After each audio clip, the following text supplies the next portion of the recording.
Buenas, somos un grupo de estudiantes de la Universidad Fermín Toro, sección Saya A3, y sean bienvenidos a nuestra presentación acerca de las diferencias entre paradigmas positivista y pospositivista. Somos el equipo número 1 en esta asignación que va dirigida a la materia Metodología 2 impartida por la doctora Heli Pérez. El método cuantitativo es un enfoque de investigación que utiliza números para recopilar, analizar e interpretar datos.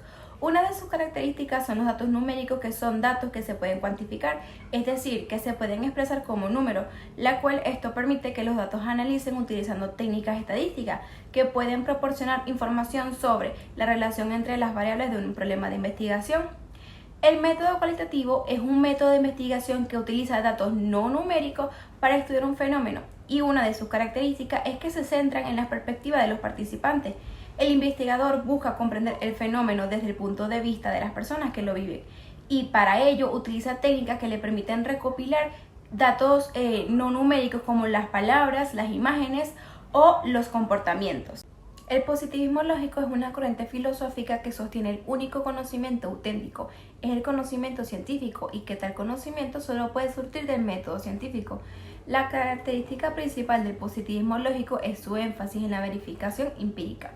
Los positivistas lógicos sostienen que solo los enunciados que pueden ser verificados empíricamente tienen significado cognitivo. La fenomenología es un método de investigación que se centra en la descripción y comprensión de la experiencia humana, mientras que la comprensión es la capacidad de construir esquemas mentales que permitan organizar y dar sentido a la información. Una de las características importantes de la fenomenología y la comprensión es que ambos se centran en la subjetividad. La fenomenología busca comprender los fenómenos tal como se presentan a la conciencia, sin prejuicios y sin supuestos previos. En cambio, la comprensión, por su parte, implica ponerse en el lugar del otro para captar su perspectiva. Les voy a hablar sobre lo que es la medición penetrante y controlada. Es un principio que consiste en analizar mediciones precisas y exactas, eliminando o minimizando los sesgos. Es una característica fundamental de la investigación cuantitativa, que permite obtener resultados confiables y válidos. Esto según H. Sampieri, F. Collado y Belucio en el 2014. Luego está la observación naturalista sin control. Es un método de investigación que implica observar sujetos en su entorno natural. Este enfoque lo utilizan a menudo los psicólogos y otros científicos sociales, ya que es una forma de investigación cualitativa que se centra en recopilar, evaluar y escribir datos no numéricos. Esto según K. Cherry en el 2022. Luego está el objetivo. Son aquellas metas específicas que se deben alcanzar para poder responder a una pregunta de investigación y que orientan el desarrollo de la investigación. Esto según Briones del 2003. Luego tenemos lo que es subjetivo, y es la organización de los procesos de sentido y significado que aparecen y se configuran de diferentes formas en el sujeto y en la personalidad, así como en los diferentes espacios sociales en los que el sujeto actúa. Esto según G. Rey en 1999. Muchas gracias. Y continuaré explicando algunas de las características de estos paradigmas. Tenemos que el positivista cuantitativo investiga desde fuera de los datos. Este rasgo garantiza al investigador que su trabajo sea preciso y objetivo, evitando que sus expectativas, ideales o creencias alteren o afecten en su interpretación de los datos.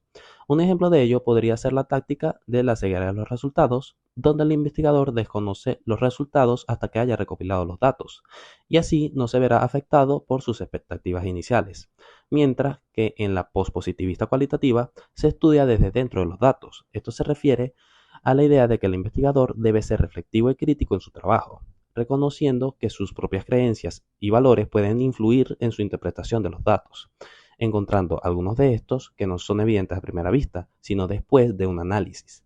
Por ejemplo, después de una entrevista profunda se pueden obtener datos sobre las creencias e ideales del entrevistado y reflexionar sobre ello. Otro rasgo a comparar es que el positivista es confirmatorio, es decir, que se utiliza para comprobar hipótesis preexistentes. También es inferencial, lo que se refiere a que se utiliza para sacar conclusiones de una población a través de los datos obtenidos de una muestra.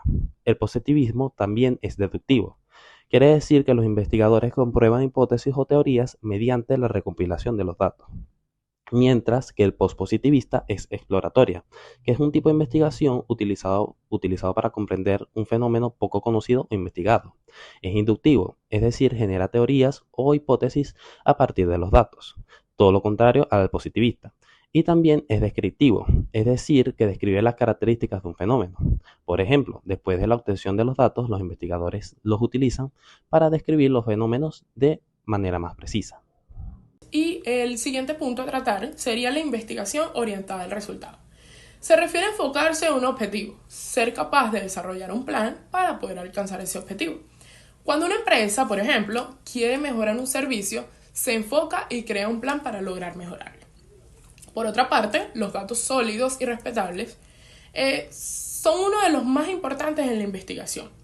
Estos son relevantes, precisos y confiables. Si no cumple con ellos, la investigación puede ser errónea. Por ejemplo, en el caso de la empresa que desea mejorar su servicio, debe investigar cuál está fallando o cuál podría ser mejor. Si no se hace una investigación sólida, entonces el servicio se estaría mejorando erróneamente. Cuando la investigación está orientada al proceso, se harían los pasos, reglas y procedimientos que hay que completar para alcanzar un objetivo. Por ejemplo, mejorar el servicio en la empresa tenía que estar guiado por unos pasos a seguir. Y los datos ricos y profundos, estos permiten comprender la perspectiva y experiencia de quienes participan. En la empresa mejorar el servicio, tendrías entonces quien identifique, por ejemplo, algunas tendencias. El día de hoy les vengo a hablar sobre algunas de las características de los paradigmas de investigación, tanto cuantitativos como cualitativos. Cuando hablamos de paradigmas cuantitativos nos referimos a la capacidad de generalizar los resultados obtenidos a una población más amplia o un contexto más amplio. Como por ejemplo, si realizamos una encuesta en una muestra representativa de una población de un país y obtenemos ciertos resultados, se puede afirmar que estos resultados se pueden generalizar en toda la población de un país. Por otro lado, en el paradigma cualitativo los resultados no son generalizables y solo se aplican en los casos particulares estudiados.